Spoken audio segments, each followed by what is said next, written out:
with Phil, Kr4No. This is a demonstration of FT8 that I did this morning, and this part is not live. This was a few moments ago. You'll see it running.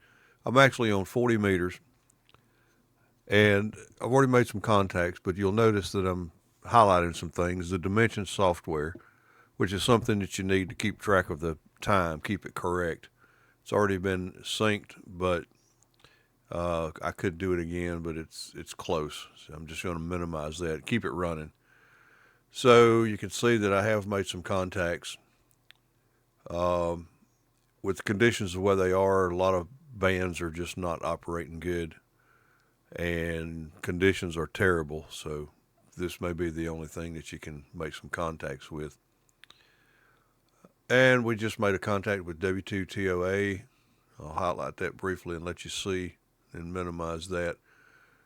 And as you notice, in the background, grid tracker's running.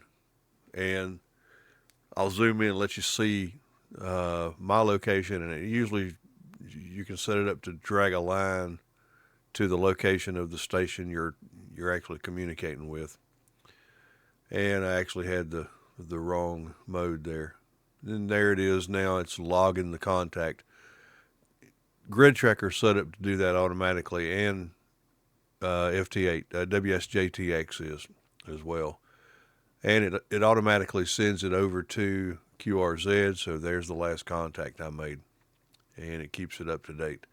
If you look on the right hand side of the grid tracker screen, you'll see that it has logged it to those three. The buttons that I'm pointing to at the top are your band buttons. I just enabled another transmission, and I can erase those screens by clicking or double clicking the erase button. So there's a transmit odd and even and a CQ first. The odd and even it operates on a 15-second cycle, so you can pick which one you want to run. Left-hand buttons are the different modes, and that's also the different bands as well if you prefer a drop down. There's another contact. And I accidentally moved him off his frequency and back to the calling frequency that I had. So you'll notice I click on him and it moves him back to where he was. I probably wouldn't have lost him anyway, but I did move back. The TR4 that I'm pointing to, a lot of people, if you'll notice, he sends RR73, and then the contact is logged. And that just cuts out one of the transmissions. Instead of RRR and then the next transmission being 73, it cuts it out and breaks it down to just one transmission for everything. This is an easy software package to run, and you'll notice that I'm finishing with him, so I'm going to click on that arrow, point my receive and transmit frequency back to the same location, and then start again. Now go to settings, and all these are fairly typical when you get the software package opened. I did change the distance to miles. The radio is going to be set up for your system, and this is mine, so yours be different. I'm running a signal link, so that's the driver for that. I don't use the macros, the reporting. I did tell it to log the contest only automatically.